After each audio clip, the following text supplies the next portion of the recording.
बोलिए श्री सदगुरुदेव की। सदगुरु श्री कबीर साहब जी पुकार के समझाते हुए कहते हैं कि सारा संसार खाने में मस्त है। तब खाते खाते युग गया, खाने में बहुत ज्यादा मस्त है। कुछ भी ना हो, खाने को दे दो बढ़िया और लूट लो मजे से। सारे संसार के लोग खाने पीने में आ जाते हैं और खिला पिला करके इनको लूट लिया जाता है। बढ़िया रसगुल्ला, जलेबी, कचौड़ी, समोसा, बालूशाही बना के, खीर पूड़ी, अब बढ़िया तरह खिला पिला करके और चैता ले जाओ और ले जाकर उनको लूट दो आराम से। तो खिला पिला करके और सारे संसार को लूट लेते हैं लोग। इसी प्रकार से सज के धज के श्रृंगार करके, 16 श्रृंगार करके, और स्त्री के चक्कर में पुरुष फंस जाता है। इसी प्रकार से पुरुष भी श्रृंगार करके सोने चांदी के आभूषण कानों में, बीरबली पैर के, कमर करधनी, क्या क्या पैर पैर के एक दूसरे को जाते रहते, फंसाते रहते। खातर यदि बढ़िया हो गई तो समझ लो अरे बाने तब भैया इतना सुंदर भोजन कराया। कोई भोजन के मारे ही ढूंढते रहते, तो वहां अच्छा भोजन मिलता है, वहां ऐसा मिलता है। तो सारा संसार खाने में फंसा हुआ है। स्वाद आ रहा है, किसी को मछलियों में स्वाद आ रहा है। अब बताइए दूसरे के तन को खा रहे हैं और उनको दर्द नहीं होता क्या? कितना दर्द होता होगा। काट काट करके खाते हैं, बकरों को खाते हैं। यदि जो मांस खाता है कहीं शाकाहारी के यहाँ चला जाए और उसको कितना भी कुछ भी खिला दो, फिर भी अरे भाई मौज नहीं आई, बान तो बेइज्जती कर दी। और यदि कोई मांस नहीं खाता, शाकाहारी या मांसाहारी जहाँ पहुंच जाए तो वो भूखा रह जाएगा, अरे बहुत बदमाश है। तो इसी में सत्य को एक भी नहीं जान रहे, न शाकाहारी सत्य को जान रहा है न मांसाहारी। ये सब के सब धोखे में फंसे हुए। जब तक सत्य को नहीं जानेंगे, सार को नहीं जानेंगे, अपने आप का जब तक ज्ञान नहीं होगा, जड़ चेतन का ज्ञान नहीं होगा, तब तक ये फंसे ही रहेंगे। कोई रूप को देख करके, कोई शरीर की लंबाई चौड़ाई को देख करके सारे संसार भूला हुआ है। तो खाने पीने में सब मस्त हैं। शराबी को यदि शराब नहीं मिली और कितने भी उसको व्यवस्था दे दो, लेकिन उनका कुछ नहीं मिला, बिल्कुल बेकार। और शराब पिला दो, सड़ा हुआ पानी, चाहे वह पैसा भी क्यों न हो, पी करके बहुत मस्त हो जाएगा। क्या खातर करी जोरदार, वाह वाह, इन जैसा तो कोई नहीं सारे संसार। तो इसी प्रकार से लोग सड़ा हुआ पानी पेशाब को पीते हुए ढूंढते रहते हैं, सड़े हुए मांस को खाते ढूंढते रहते हैं। इनको विवेक नहीं, विचार नहीं, ज्ञान नहीं, बोध नहीं। धोखे में पूरे समय को बर्बाद कर रहे, खाने पीने में मस्त है। कौआ को कितना भी अच्छा भोजन दे दो, लेकिन जब तक उसको सड़ा हुआ पदार्थ नहीं मिलेगा तब तक कौआ को मौज नहीं आएगी। शेर है, शेर को कितना भी घी खिलाओ, चाहे दूध खिलाओ, कुछ भी खिला दो, जब तक उसे मांस नहीं मिलेगा तब तक उसको मौज आएगी नहीं। इसी प्रकार से बिगड़े हुए मनुष्य को,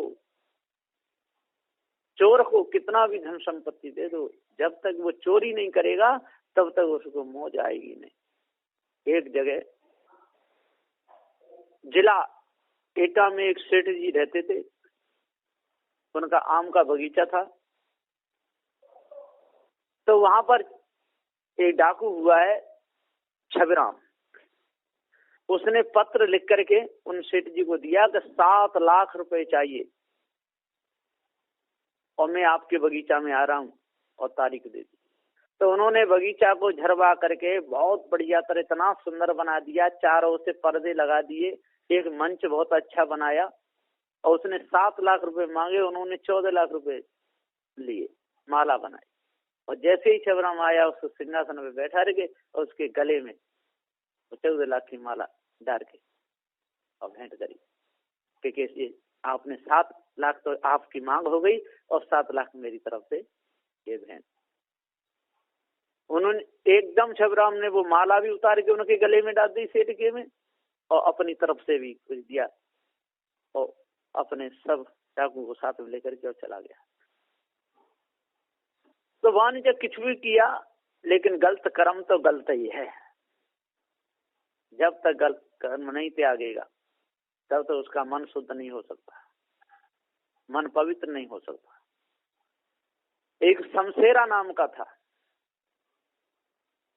उसका नाम शमशेरा था, और अहेरिया जाति का था। शमशेरा का चारों ओर नाम हो रहा था। मिर्जापुर का उसका गांव था, मिर्जापुर, उत्तर प्रदेश में है मिर्जापुर। तो मिर्जापुर का शमशेरा था और चारों ओर नाम था। उसको पकड़ने के लिए पुलिस दबा रही थी। जब वो ज्यादा कैसे पकड़ने में नहीं आ रहा था, लोग ज्यादा तबाह हो गए। जब थाने में रपो चारों ओर, तो मिर्जापुर घेरा, तो एटा की पुलिस, पीएसी, आगरे की, इटावा की, चारों ओर से मिर्जापुर घेर लिया था और कलेक्टर के डेरा पर गए। जब वो घेर लिया तो शमशेरा की माँ शमशेरा को जगा के बोली, बेटा अब तू जिंदा नहीं बचेगा, अब तू। शमशेरा बोला, माँ मेरा कुछ नहीं बिगड़ेगा, तू चिंता मत करे। तो शमशेरा ने फटी हुई एक धोबती नीचे पहनी और फटा हुआ एक कुर्ता पहन लिया और महिला कुचेला एक कपड़ा सिर से बांध दिया और एक झोली डाल ली और हाथ में कटोरा ले लिया और धीरे धीरे लंगड़ाता हुआ एक बेंत हाथ में लेके अपने घर से बाहर निकला। और इधर पकड़ने वाले आते हैं, पीएसी के जवान, क्या कर रहा है? अरे क्या करे, भिखारी हूँ मैं, तो भीख मांगता हूँ, खाता हूँ। आज तो सबके फाटक बंद नहीं, किसी ने भीख नहीं डाली, अब मैं क्या करूँ? और उस झोली में और कम से कम 20-22 लाख रुपए शमशेरा की झोली में थे, वह फटी हुई, और रख करके जा रहा है लंगड़ाता हुआ। कि तू शमशेरा का घर जानता है? कि सुनाता हूँ शमशेरा का इधर ही कहीं घर है, लेकिन मुझे मालूम नहीं। किसी ने नहीं पकड़ पाया। तो शमशेरा किसी ने नहीं पकड़ पाया, तो नहीं पकड़ पाया शमशेरा। और जहाँ कलेक्टर का डेरा पड़ा था वहां पर आकर के उसने अपना वो आसन लगा दिया, मैं लेटा था। तो वहां पर जो कलेक्टर ने कहा कि शमशेरा को कोई जिंदा और मुर्दा ला करके हमको दे तो हम उसको मुंह मांगे इनाम देंगे। शमशेरा को जिस हालत में हो हमको कोई पकड़ करके दे दे, जिंदा और मुर्दा, उसको मुंह मांगा इनाम दिया जाएगा। और शमशेरा वहीं लेटा हुआ है कलेक्टर के पास में।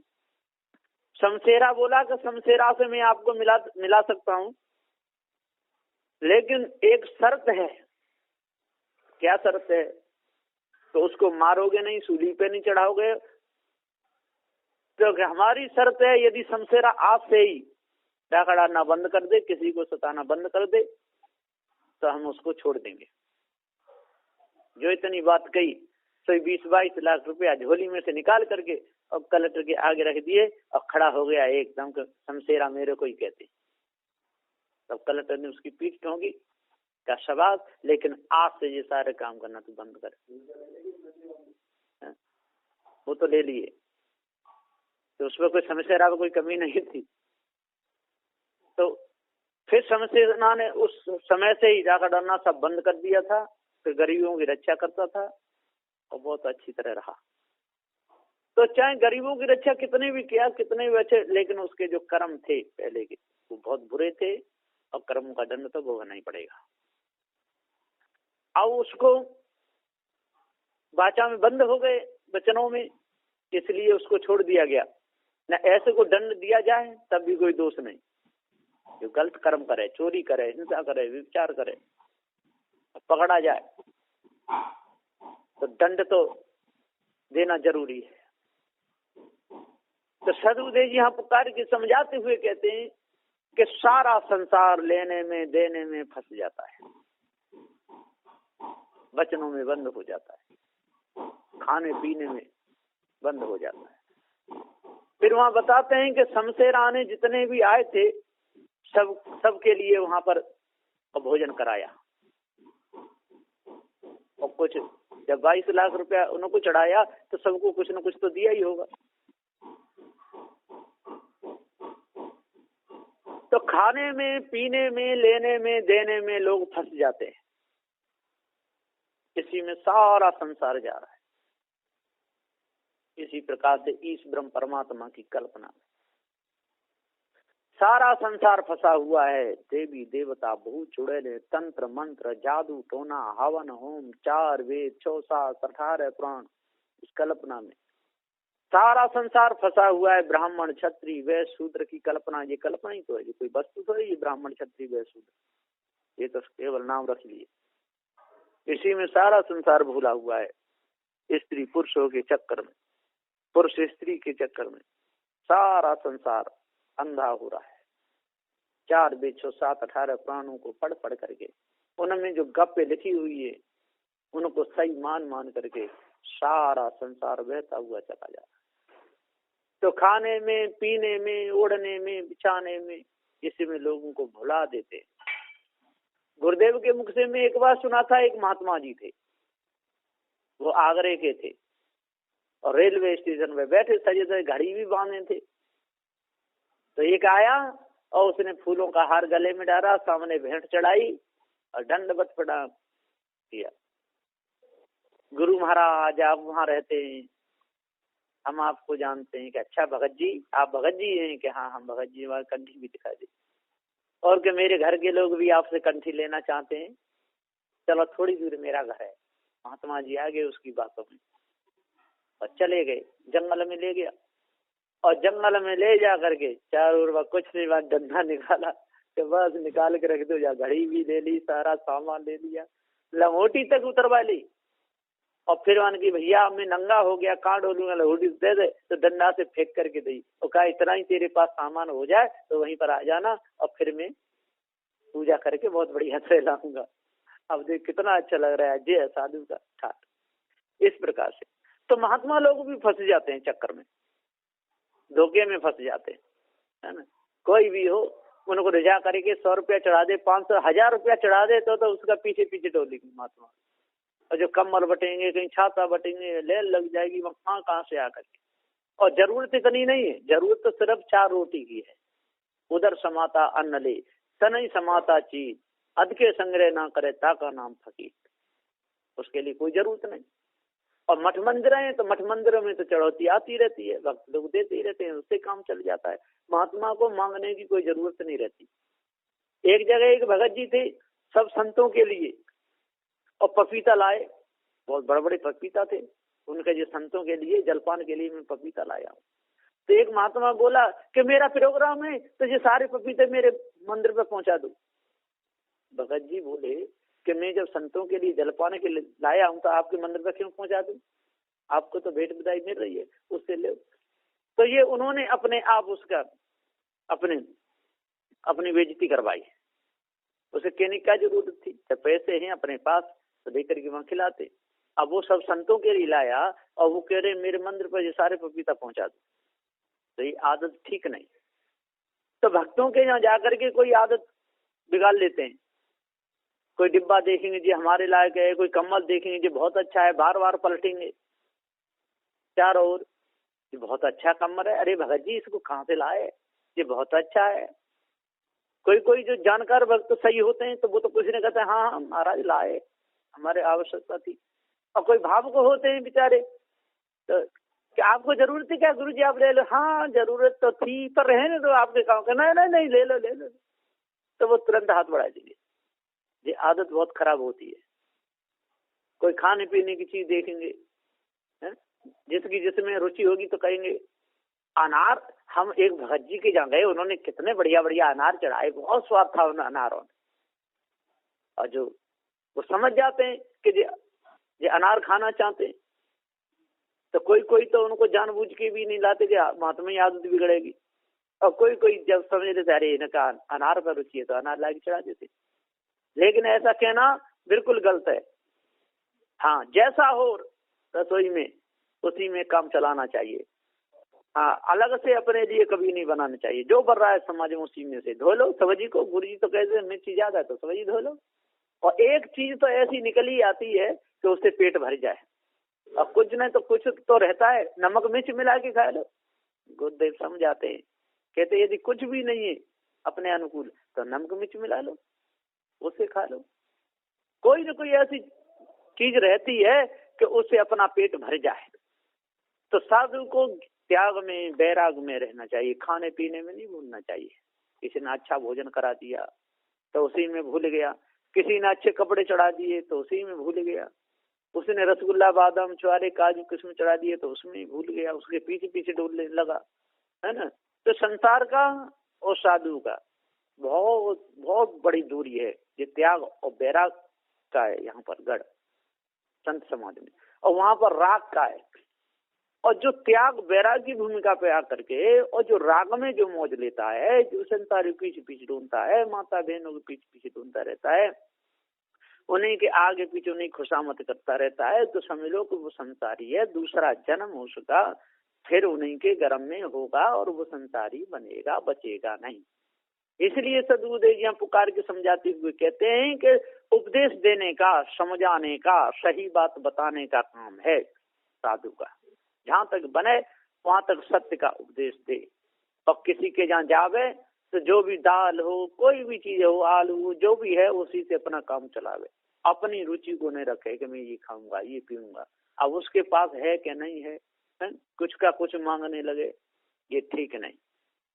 क्योंकि पहनने ओढ़ने की, पीने की, भोजन पाने की, पेट भरने कहीं संसार में कोई कमी नहीं है, और साधु के लिए तो कमी है ही नहीं। और भूखा ढूंढ रहा है तो कुछ न कुछ उसके अंदर कमी है, नहीं तो साधु भूखा नहीं रह सकता है, साधु नंगा नहीं रह सकता है इसी प्रकार से। और भूखा नंगा है, मांगने से भी नहीं मिल रहा है, तो उसे सोच लेना चाहिए मेरा प्रारब्ध तो ऐसा ही है, उसमें काहे को दुखी होना, जैसा प्रारब्ध है वैसा मिलेगा। अब एक ही भक्त के जहाँ जाते हैं दो जने, और जिसके प्रति उसका भाव है तो उसको तो वो 1000 रुपये चढ़ाएगा, जिसके प्रति भाव नहीं तो 5 रुपया भी चढ़ा देगा। अब वो नाराज हो जाएगी, इसे 1000 क्यों चढ़ा दिए, मुझे क्यों 5 चढ़ाए, तो समझ लोग उसके त्याग वैराग में कमी है, वो भूला हुआ है, भटका हुआ है। जैसा योग होगा पूर्व जन्म का तैसा उसके साथ में होगा, वैसी उसकी लगन होगी। किसी किसी को देख करके कभी ऐसी भावना उठती है कि इनको हम अपने पास बिठावें, उनसे कुछ बात करें, ये हमारे पास आवे। और किसी को देख करके ऐसी भावना उठती है कि ये हमारे पास से कब हटे, कब हमारे पास से दूर हो, कब यहाँ से जावे। तो किसी को तो बुलाने की भावना उठती है और किसी को अपने पास से हटाने की भावना उठती है। ऐसा क्यों होता है? ये सारा पूर्व जन्म का खेल है। पहले जन्म में जिसने हमारा साथ दिया है, पहले जन्म में जिसने हमको संयोग दिया है, जिसने हमारे अपने में सहायता की है, उसको देख करके अंदर से सुंदर भाव उठता है और हम उसको अपने पास बुलाते हैं, आइए भैया बैठिए, कुछ सुनाइए। उसको बहुत अच्छा भाव अंदर से आता है। और किसी को देख के दूर से ही कि ये तो बहुत बेकार है, उसको देख करके बच जाते हैं, अलग हो जाते हैं, उससे पीठ फेर लेते हैं, बात नहीं करना चाहते, उससे कह देते भैया अभी हम यहाँ नहीं आना, अभी हमको कोई फुर्सत नहीं है, इस प्रकार से उसको उठा देते हैं। तो ये सब पूर्व जन्म का मेल है ना। इसलिए खाने में, पीने में, लेने में, देने में, भेंट विदाई में साधु को नहीं भूलना चाहिए। और भक्तों को भी यदि कोई दूसरे मत पंथ वाला, यदि कोई मांसाहारी हो, वैसा हो, उनको रिझाना चाहे कुछ ले दे करके, तो उनको भी नहीं भूलना चाहिए। क्योंकि भक्तों में से ही तो संत होते हैं, पहले भक्त ही होते हैं और तब बोध विचार में आकर के तब संत होते हैं।